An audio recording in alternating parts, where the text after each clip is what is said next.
எல்லோருக்கும் வணக்கம்.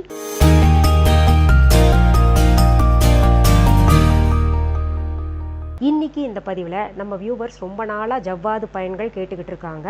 அதை பற்றி தான் பார்க்க போகிறோம். அதன் கூடவே இந்த கோரோசனையை பற்றி சில சந்தேகங்கள் இன்னும் கேட்டுக்கிட்டு இருக்காங்க, அதையும் சொல்ல போகிறேன். முதல்ல இந்த ஜவ்வாது எதிலிருந்து உருவாகுது அப்படின்னு பார்த்தோம்னா, இதன் மூலப்பொருள்கள் இதுதான் அப்படின்னு எங்கேயுமே குறிப்பிட்டு சொல்லலை. ஆனால் புணுகையும் சந்தனத்தூளையும் வைத்து சில மூலிகை பொருள்களையும் வைத்து இந்த ஜவ்வாது தயாரிக்கப்படுகிறது. இந்த ஜவ்வாது பழங்காலத்திலிருந்தே இறைவனுக்காக பயன்படுத்திட்டு வந்தாங்க. அதாவது இறைவனுக்கு அபிஷேகம் செய்யக்கூடிய பொருள்கள்ல இந்த ஜவ்வாது மிகவும் முக்கியமான பங்கை வகிக்குது. ஏன்னா எல்லா இறைவனுக்கும் மிகவும் பிடித்தமான பொருள் இந்த ஜவ்வாதுன்னு சொல்லலாம். குறிப்பாக திருப்பதி தேவஸ்தானத்துல இந்த ஜவ்வாது ஒரிஜினல் ஜவ்வாது அங்கெல்லாம் பயன்படுத்துறாங்க. திருப்பதி பகவானுக்கு அதால் அபிஷேகம் செய்வாங்க. அந்த ஜவ்வாதே விசேஷத்தன்மை வாய்ந்ததாக இருக்கும். ஏன்னா இந்த ஒரிஜினல் ஜவ்வாதெல்லாம் தான் பார்த்தீங்கன்னா எல்லா கோவில்களுக்கும் போகும். குறிப்பாக திருப்பதி தேவஸ்தானத்துல இந்த ஒரிஜினல் ஜவ்வாது அங்கே போகும். ஜவ்வாது, மற்ற புணுகு, கோரோசனை, இது போன்ற மணமான பொருள்கள் எல்லாம் அங்கே அபிஷேகம், சந்தன அபிஷேகம், இவற்றையெல்லாம் பயன்படுத்தி அபிஷேகம் செய்யறதுனால அங்க இறை ஆகர்ஷண சக்தி அதிகமாக உண்டாகி அந்த ஆகர்ஷண சக்தியை நம்மாலேயே உணர முடியும். இறைவனுக்கு எவ்வளவு தூரம் தள்ளி நின்று இருந்தா கூட அந்த இறை அலைகள் பார்த்தீங்கன்னா நம்மை தாக்கும். காரணம் என்னன்னா, இது போன்ற மணமான பொருள்கள், இயற்கையாக உற்பத்தியாகின்ற பொருள்கள் அங்கே இறைவனுக்கு அபிஷேகத்திற்கு பயன்படுத்தும் பொழுது இறை சக்தி அதனால் ஈர்க்கப்பட்டு பரவலாக இறையருள் நமக்கு அங்க கிடைக்கிறத உணரலாம். இறைவனுக்கு பூஜைகள்ல இந்த ஜவ்வாது, கோரோசனை, புணுகு இது போன்ற பொருள்களை பயன்படுத்தும் பொழுது அதனால் மனிதர்களே ஈர்க்கப்பட்டு, அந்த காலத்துல எல்லாம் பார்த்தீங்கன்னா இப்போதான் சென்ட், ஸ்ப்ரே, அதை பூசிக்கிறோம் இதை பூசிக்கிறோம் மனத்திற்காக. ஆனால் அந்த காலத்தில் என்ன பண்ணாங்கன்னா, இதனால் ஈர்க்கப்பட்டு இறைவனுக்கு பயன்படுத்தக்கூடியதை மனிதர்களே பூச ஆரம்பிச்சுக்கிட்டாங்க. அந்த காலத்தில் உங்களுக்கு இந்த சென்ட், ஸ்ப்ரே இது போன்ற மனமான பொருள்கள் இல்லை. இப்போ தான் பார்த்தீங்கன்னா இதெல்லாம் கிடைக்குது, அப்படியே எடுத்து பூசிக்கிட்டு போய்கிட்டே இருக்கோம். அப்போ எல்லாம் என்ன பண்ணுவாங்கன்னா, இது போன்ற மனமான பொருள்களான ஜவ்வாது, சந்தனம் இதை எல்லாத்தையும் குழைச்சிக்கிட்டு நல்லா உடம்புல பூசிக்கிட்டு போவாங்க. குறிப்பாக சொல்லணும்னா, சந்தனம் பூசுறாங்களோ இல்லையோ ஜவ்வாதை நல்லா பூசிப்பாங்க. அந்த மனம் பார்த்தீங்கன்னா அது ஒரு தெய்வீக மனத்தையும் கொடுக்கும். அப்படியே அவங்க நடந்து போனாங்கன்னா அப்படியே திரும்பி பார்க்கக்கூடிய அளவுக்கு ஒரு மனத்தை ஏற்படுத்தும். இது குறிப்பாக சொல்லணும்னா, அந்த காலத்தில் பாகவதர்கள், அதாவது இறைவனை பற்றி பாடக்கூடியவர்கள், கதா காலட்சேபம் செய்யக்கூடியவர்கள் எல்லாம் இந்த ஜவ்வாது இல்லாமல் மேடையில் ஏற மாட்டாங்க. இப்போ கூட நிறைய பேர் இறைவனை பற்றி பாடக்கூடியவர்கள், இறைவனை பற்றி பேசக்கூடியவர்கள் எல்லாம் ஜவ்வாது பூசிக்கிட்டு தான் மேடையில் ஏறுறாங்க. இப்படி பூசிக்கொள்வதனால என்ன உணர்வு ஏற்படும்னா, இறை ஆகர்ஷண சக்தி கிடைக்கும் நமக்கு. அந்த இறைவனை பற்றி நல்லா பேசலாம், பாடலாம் அப்படின்ற ஒரு உணர்வு ஏற்படுது. உடல் வேர்வை காரணமாக துர்நாற்றம் அடிக்கிறவங்க எல்லாம் பார்த்தீங்கன்னா இப்போவும் இந்த ஜவ்வாதை பூசிக்கிறாங்க உடம்புல. ஒரு காலகட்டத்தில் அப்படி பூசிக்கிட்டே வர்றதுனால அந்த வேர்வை நாற்றம் போயிடும். இந்த ஜவ்வாது போன்ற மணமான பொருள்களை இறைவனுக்கு பூசுவதனால அங்கே இறை ஆகர்ஷண சக்தி கட்டாயம் குடிக்கொள்ளும். அதை நீங்கள் உணரலாம். இந்த ஜவ்வாது பூஜை அறையில் நம்ம எப்படி பயன்படுத்தலாம் அப்படின்னு பார்த்தீங்கன்னா, இப்போது நான் சிலைகள் வச்சுருக்கேன். அபிஷேகம் ஒவ்வொன்றா செஞ்சுட்டு வரும்போது இந்த ஜவ்வாது அபிஷேகம் கூட செய்வேன். அப்படி சிலை இல்லாதவர்கள் ஒன்றும் கவலைப்பட வேண்டாம். படம் வச்சுருப்பீங்க இல்லையா, சுவாமி படம்லாம், அதுக்கு கூட இந்த ஜவ்வாதை வச்சு துடைக்கலாம். எப்படின்னா, ஒரு பாத்திரத்தில் கொஞ்சம் ஜவ்வாது போட்டுக்கோங்க, அதில் தண்ணி ஊற்றிக்கோங்க. முதல்ல படத்தை எல்லாம் சாதாரணமாக துடைச்சி எடுத்துருங்க நல்ல தண்ணியில். அப்புறம் நம்ம கடைசியாக இந்த ஜவ்வாது தண்ணியில் துடைச்சி எடுக்கலாம். துடைச்சி எடுத்துக்கிட்டு நம்ம இந்த சந்தனத்தில் கொஞ்சம் ஜவ்வாது கலந்து அந்த சந்தனம் வச்சுக்கிட்டு அதுக்கப்புறம் குங்குமம் வச்சோன்னா அந்த பூஜை அறையே பார்த்தீங்கன்னா ரொம்ப மனமாக இருக்கும். அங்கே கட்டாயம் பார்த்தீங்கன்னா இறை சக்தி ஆகர்ஷணம் இருப்பதை நீங்கள் உணரலாம். இப்படி நீங்கள் செஞ்ச பின்னாடி நீங்கள் உங்கள் வீட்டில் எந்த இடத்துல வேணால் உட்காந்து பாருங்கள், இந்த இறை உணர்வு கட்டாயம் எல்லா இடத்துலையும் பரவி இருக்கிற மாதிரி உணர்வீங்க. அந்த வாசனை ரொம்பவே நம்மளை தாக்கி கொண்டே இருக்கும், ரொம்ப நல்லா இருக்கும். இந்த ஜவ்வாது முருகப்பெருமானுக்கு ரொம்பவே பிடித்தமானது. ஒரு பாடல்ல கூட இருக்கு, சந்தனமும் ஜவ்வாதும் பூசி முருகப்பெருமான் கம்பீரமாக வீதி உலா வர்றதாக அந்த பாடல் அமைஞ்சிருக்கும். இந்த ஜவ்வாது நம்ம கோயிலில் கொண்டு போயிட்டு சிவபெருமான் அபிஷேகத்திற்காக கொடுத்தோம்னா ரொம்ப நல்லது. இல்லை வீட்டிலேயே சிவலிங்கம் இல்லை சிவபெருமானுடைய விக்கிரகங்கள் வச்சுருந்தோம்னா அபிஷேகம் செய்யலாம். அப்படி செய்யறதுனால நமக்கு மங்காத பேரும் புகழும் கிட்டும், அதோட தன ஆகர்ஷணம் உண்டாகும். அப்புறம் இந்த ஜவ்வாது பார்த்தீங்கன்னா நம்ம ஷீரடி சாய்பாபாவுக்கு ரொம்பவே பிடிக்கும். நான் என்ன பண்ணுவேன்னா புனுகு, ஜவ்வாது, சந்தனம் எல்லாம் இருக்கு இல்லையா, அதை நல்லா குழைச்சிக்கிட்டு நம்ம ஷீரடி சாய்பாபா உடம்பு ஃபுல்லாக தேய்ச்சி விடுவேன். அவருக்கு அணிவிக்கக்கூடிய ஆடைகள் எல்லாம் தேய்ச்சி விடுவேன். அவருடைய காது மடல்கள் எல்லாம் தேய்ச்சி விடுவேன். இது போன்ற மனமான பொருள்களை பயன்படுத்தும் போது வீட்டில் நிச்சயமாக இறை ஆகர்ஷண சக்தி உண்டாகும். அப்படி ஒரு வீட்டில் இறை ஆகர்ஷண சக்தி உண்டாகும் போது பார்த்தீங்கன்னா அந்த வீட்டில் தன ஆகர்ஷணம் ஏற்படும். இந்த தீயவைகள் எல்லாம், தீய தேவதைகள் இருந்தால் ஓடி போயிடும். நல்ல தேவதைகள் மட்டுமே வீட்டிலே குடிகொள்ளும். குலதெய்வங்கள் நிச்சயமாக நம்ம வீட்டிற்கு விரும்பி வருவாங்க. பித்ருக்கள் கூட விரும்பி வருவாங்க. அவர்கள் அனைவருடைய ஆசியும் நமக்கு கிடைக்கும். இது எல்லாம் இருந்தாலே போதுமே, நமக்கு வீட்டில் மகிழ்ச்சி இருக்கும் இல்லையா, நம்முடைய குலங்கள் நல்லா தழைக்கும். இறைவனுக்கு பிடித்த இது போன்ற பொருள்களை நம்ம பயன்படுத்துவதால இறைவன் மகிழ்ச்சி அடைந்து நம்முடைய பாவங்களை நிச்சயமாக குறைச்சிக்கிட்டே வருவார். நம்ம viha.online நம்ம சுவாமி திலக பவுடர்லையும் போடக்கூடிய ஜவ்வாது பார்த்தீங்கன்னா 100க்கு 100 ஒரிஜினல் ஜவ்வாது. இது பார்த்தீங்கன்னா திருப்பதி தேவஸ்தானத்துக்கு போகக்கூடிய ஜவ்வாது தான் நான் நம்ம viha.online கொடுத்துக்கிட்டு இருக்கேன். மார்க்கெட்டில் சாதாரண ஜவ்வாது என்ன விலையில் கொடுத்துக்கிட்டு இருக்காங்களோ அதே விலையில் தான் நான் இங்கே கொடுத்துக்கிட்டு இருக்கேன். நாங்கள் நினைத்தால் சாதாரண ஜவ்வாது கொடுக்கலாம். ஏன்னா இந்த ஜவ்வாது மக்கள்கிட்ட போய் சேர்ந்தாதான் இந்த ஜவ்வாது இவ்வளவு மனம்னு தெரியும். ஆனால் கூட நான் எப்பவுமே இந்த பொருள்களில் காம்ப்ரமைஸ் ஆறது கிடையாது. நான் பல முறை சொல்லிட்டேன். அது நல்லது தான் கொடுக்கணும், ஃபர்ஸ்ட் குவாலிட்டி தான் கொடுக்கணும், அந்த தரத்தை சரியாக பராமரிக்கணுன்றதுக்காக தான் இவ்வளோ ரிஸ்க் எடுத்து செஞ்சுக்கிட்டு இருக்கேன். நம்மக்கிட்டேருந்து வாங்கி ஜவ்வாது பயன்படுத்துகிறவங்க எல்லாருமே கமெண்ட்ஸில் போடுறத நீங்கள் போய் பார்க்கலாம். ரொம்ப நல்லா இருக்குது, சாதாரணமாக இருக்கக்கூடிய ஜவ்வாதை காட்டிலும் இது ரொம்ப மனமாக இருக்குதுன்னு சொல்லிட்டு அங்கே குறிப்பிட்ட இருக்காங்க.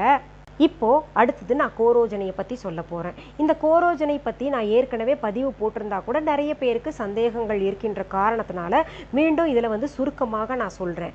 நம்மக்கிட்ட 2 வகையான கோரோஜனை இருக்குது. நான் ஏற்கனவே ஒரு பதிவில் சொல்லியிருந்தேன். நம்ம அந்த 11 பூஜை பொருள்கள் இருக்கு இல்லையா, அதில் கொஞ்சூண்டு கோரோஜனை, அதாவது 1 கிராம் கோரோஜனை வச்சுருப்பேன். அது 100க்கு 100 ஒரிஜினல் கிடையாது அப்படின்னு சொல்லியிருக்கேன். ஏன்னா அந்த 40 ரூபாய்க்கு அவ்வளவு தான் கொடுக்க முடியும். எல்லாராலும் இந்த ஒரிஜினல் கோரோஜனை விலையை ஏற்றுக்கொள்ள முடியாது அப்படின்ற காரணத்துக்காக தான் அப்படி கொடுத்துட்ருக்கோம். ஏன்னா மார்க்கெட்டில் அந்த கோரோஜனை தான் கிடைக்குது. இந்த ஒரிஜினல் கோரோஜனை இப்போ எங்ககிட்ட கிடைக்கிறது பார்த்தீங்கன்னா 1 கிராமே 900 ரூபாய், 1000 ரூபாய்க்கெல்லாம் விற்றுக்கிட்டு இருக்காங்க. ஆனால் நாங்கள் கொடுக்குறது பார்த்தீங்கன்னா 7 கிராமே பார்த்தீங்கன்னா மிக குறைந்த விலையில் கொடுத்துட்ருக்கோம். இது எப்படி எங்களுக்கு சாத்தியப்படுது அப்படின்னு நீங்கள் கேட்டிங்கன்னா, எங்களுக்கு வர்ற விலையில் எங்களுடைய லாபத்தை குறைத்து இந்த விலைக்கு நாங்கள் கொடுத்துக்கிட்டு இருக்கோம். இது உண்மையிலேயே ஒரிஜினல் கோரோசனை தானா, இவ்வளவு குறைந்த விலைக்கு உங்களுக்கு எப்படி கிடைக்குதுன்னு நிறைய பேர் கேட்டுக்கிட்டு இருக்காங்க. உற்பத்தி ஆகின்ற இடத்துலேருந்து நான் ஒட்டுமொத்தமாக வாங்கி கொள்வதனால என்னால் இது கொடுக்க முடியுது. சரி, இந்த கோரோஜனையை எதற்கெல்லாம் பயன்படுத்தலாம் அப்படின்னு பார்த்தீங்கன்னா, இந்த கோரோஜனை வசியப்படுத்துறதுக்காகவும் தாந்திரிகத்திற்காகவும் பயன்படுத்துகிறாங்க அப்படின்றது தான் திரும்ப திரும்ப சொல்லுவாங்க. இது பார்த்தீங்கன்னா இறைவனுக்கு ரொம்ப ரொம்ப பிடிக்கும். இறைவனுக்கு அபிஷேக பொருள்களில் இந்த கோரோஜனையை கூட பயன்படுத்திக்கிட்டு வர்றாங்க. இந்த கோரோஜனை எங்கிருந்து உருவாகுது அப்படின்றத நான் சொல்லியிருந்தேன். காராம்பசு மாட்டுல அந்த உடம்புல பித்தப்பைன்னு ஒன்று இருக்கும். அதில் பார்த்தீங்கன்னா இந்த கோரோஜனை உருவாகுது.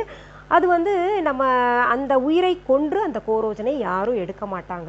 அது இறந்த பின்னாடி அந்த பையை அகற்றி அதிலிருந்து இந்த கோரோஜனையை எடுப்பாங்க. அது எப்படி இருக்கிறதோ அப்படியே நான் உங்களுக்கு கொடுத்துக்கிட்டு இருக்கேன். பொதுவாகவே அந்த பசுமாட்டின் உடலில் இருக்கக்கூடிய இந்த பித்தப்பை பார்த்தீங்கன்னா பசுமாட்டுக்கு தேவையில்லாத ஒரு உறுப்பு. அதுக்கு புல்லுருவின்னு கூட சொல்லுவாங்க. புல்லுருவினாலே தெரியும் உங்களுக்கு, தேவையில்லாதது அப்படின்றது சொல்லுவாங்க. இன்னொன்று, இந்த பசுமாடு தெய்வத்திற்கு ஒப்பானது. தேவாதி தேவர்கள் எல்லாம் பார்த்தீங்கன்னா விரும்பி அந்த பசுமாட்டில் ஒவ்வொரு இடமா போய் உட்காந்துருக்காங்க.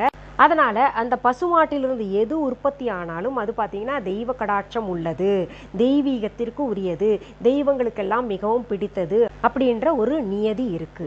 அதே போலதான் பசுமாட்டிலிருந்து உற்பத்தியான இந்த கோரோஜனை இறைவனுக்கு மிகவும் பிடித்தமானது. இறைவன் ஒரு உதாரணமாக அடையாளமாகத்தான் சொல்லியிருக்காரு இது தனக்கு பிடிக்கும்னு சொல்லிட்டு.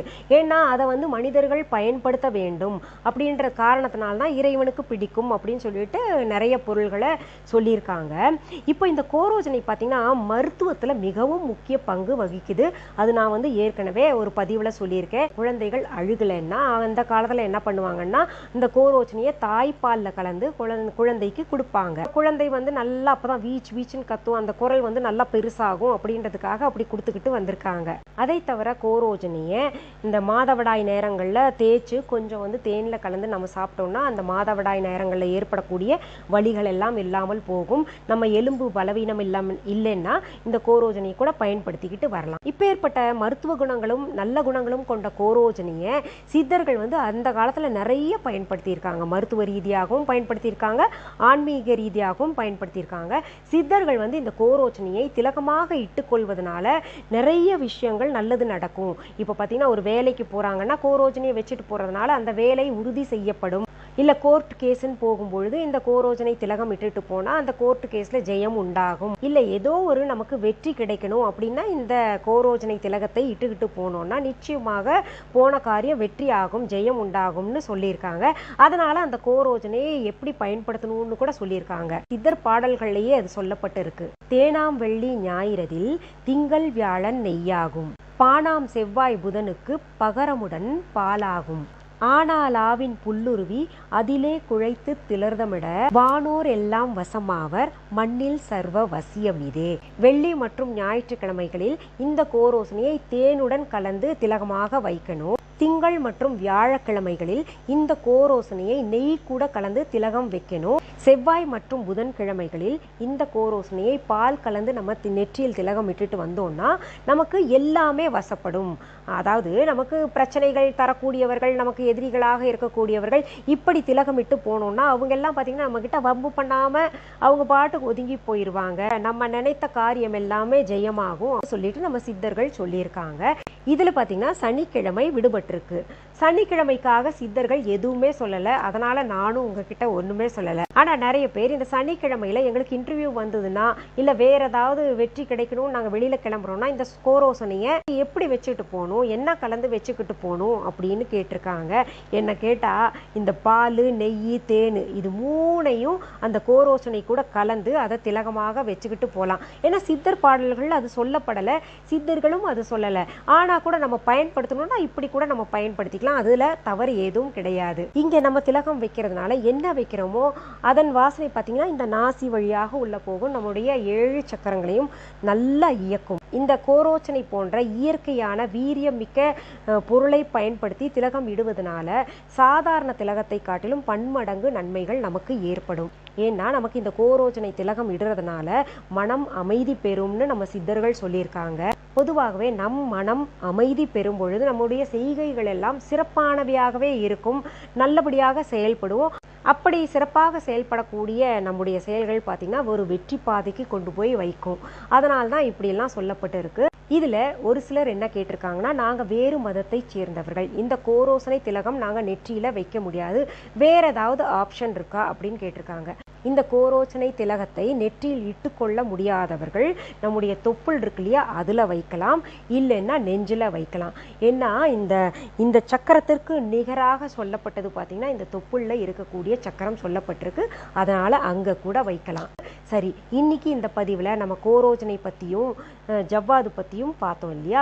மீண்டும் அடுத்த பதிவுல வேற ஒரு நல்ல பயனுள்ள தகவலோட உங்களை எல்லாம் சீக்கிரத்துல சந்திக்கிறேன். அது வரைக்கும் நன்றி, வணக்கம். அன்பான வாடிக்கையாளர்களே, உங்கள் விஹா ஸ்டோரில் பூஜை பொருட்கள், சிலைகள், ராசிக்கற்கள், வாஸ்து பொருட்கள், விதைகள், பாரம்பரிய அரிசி வகைகள், சிறுதானியங்கள், ஆர்கானிக் பொருட்கள், மூலிகை எண்ணெய், மளிகை பொருட்கள், மரச்செக்கு எண்ணெய், மரப்பொருட்கள், வெள்ளி ஆபரணங்கள், கிஃப்ட் ஆர்டிகல்ஸ், காட்டன் மற்றும் பட்டு புடவைகள், காட்டன் சுடிதார்கள், பட்டு பாவாடை, குழந்தைகளுக்கான விளையாட்டு பொருட்கள், ஹை குவாலிட்டி இமிடேஷன் நகைகள், வீட்டு உபயோக பொருட்கள், ஜூட் பேக்ஸ், ஹேண்ட்மேட் சோப்ஸ், அழகு சாதன பொருட்கள், சிறுதானிய பிஸ்கெட்டுகள், ஹோம் அப்ளையன்சஸ், இன்னும் பற்பல பொருட்கள் விற்பனைக்குள்ளது.